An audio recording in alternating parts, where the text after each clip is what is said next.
Hook. The hotel lobby smelled like polished marble and expensive lavender, and she was laughing like she owned the room, a cream suit hair pulled tight, the kind of smile that says you don't have to worry about the payroll, the lawsuits, or the next board meeting.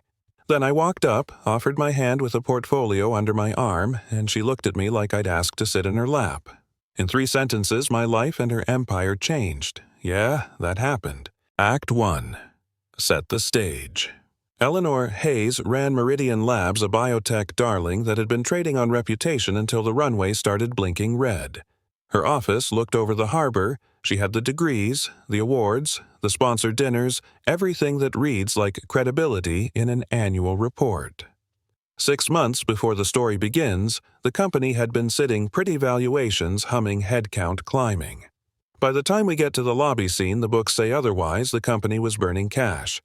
Fast payroll was a cliff 11 weeks out, and Eleanor had pitched to a procession of polite no's. I'm Marcus Reed.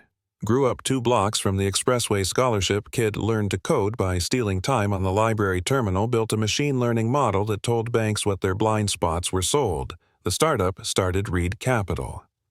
We manage billions now, but I dress like a day off because I always wanted to know who respected the work and who only respected the suit.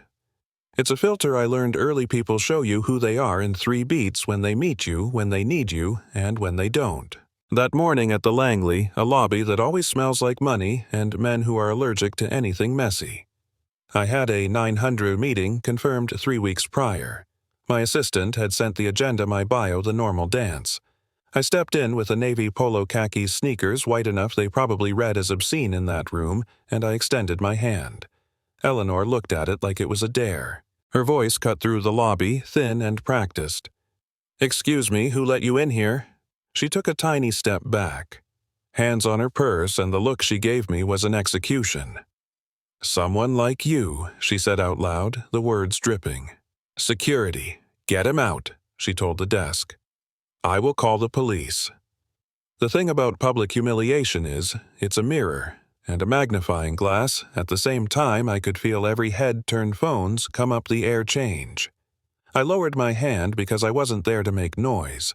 I was there to save jobs, but the world in that lobby had already decided what I was. Act 2. The pivot. The twist is not that she was rude. The twist is who I actually was, and the price of a mistake that reads like prejudice. Minutes after I left news of my identity, hit her inbox, Reed Capital, $4.1 billion assets, portfolio companies that chew up and spit out the sort of returns that make headlines. She called me. Then she called again. She texted. I didn't answer, not because of spite, but because you don't let somebody who just called security on you set the terms without a reckoning. Imagine being on the sidewalk, sunlight on your face, your phone going nuts with messages that sound like panic, and knowing that the choice she just made might cost 3,000 people their jobs. I don't make decisions on ego, not usually. I make them on patterns on how people treat others when there's nothing to gain. The problem wasn't that she didn't know my net worth. The problem was she saw a black man in casual clothes and immediately decided he didn't belong. That's not a misunderstanding, that's a threshold. So I flew to the city. I sat in a marble lobby for 4 hours with a bouquet of flowers and a note that said simply, "I built this meeting on principle. If you want it, I will give you 1 hour." People noticed. Cameras noticed. Employees noticed. Eleanor watched me from glass, probably thinking me desperate, probably thinking, this is theater. Maybe it was, maybe it wasn't. I wanted her to see what she'd done. When she finally agreed to 15 minutes, we sat across a table that was too small for the history between us. She came in, exhausted, suit wrinkled from flying, eyes rimmed. "Marcus," she said, breathless, "I'm sorry about the morning." She wanted to apologize, to bargain, to make it a mistake she could back out of. I held up a hand, not to stop her, but to ask her to speak less and listen more. The meeting became the moment it needed to be. I told her, "This isn't about money, it's about how you saw me." I said it plain because there's no room for euphemism when people are hungry. You called security on a man because of what he wore, because of the color of his skin, because your brain took a shortcut you never had to pay for before. She started to cry, not the dramatic kind, the stunned kind, and that should have been the end, maybe. But the truth is, transformation needs leverage. I wasn't interested in making her suffer, I was interested in making the company and the space around it better. So I offered terms, and they were firm: a public apology, an independent cultural audit, measurable diversity targets for the board and senior leadership within a year, a personal donation to community funds and quarterly public progress reports, and, crucially, the right to walk away if anything looked like cosmetic theater. She could take it or leave it. There's a terrible human thing where people will do anything to avoid admitting they were wrong, especially when being wrong threatens their kingdom. Eleanor could have chosen pride, walked back to her office, and watched the company crumble because of ego. Instead, she chose to sign not because she loved the terms, but because 3,000 people were breathing because of that decision. She signed, and that signature was a fracture and a beginning. Act 3.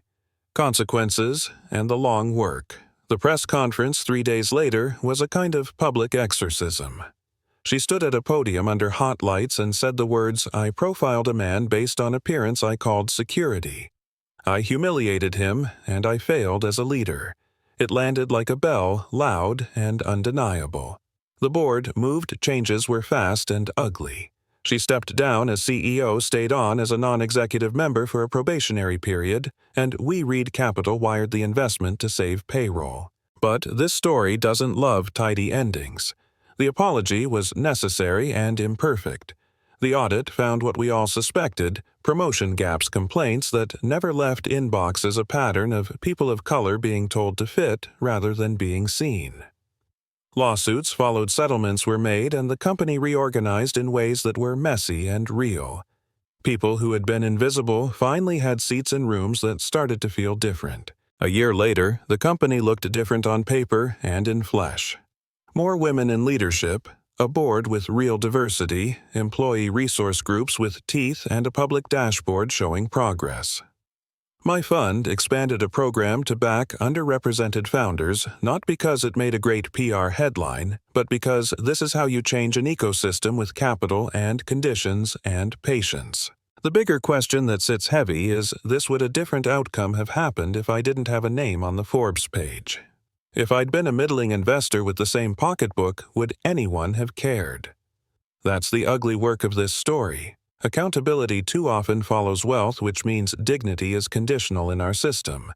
That's the part that should make you uncomfortable. What I want you to feel when this voiceover ends is both the sting and the possibility people get hurt by assumptions every day. And sometimes the ones who have the power to stop that harm are the people who are judged. The victory here is not some heroic redemption arc where everything ends pretty. The victory is structural audits.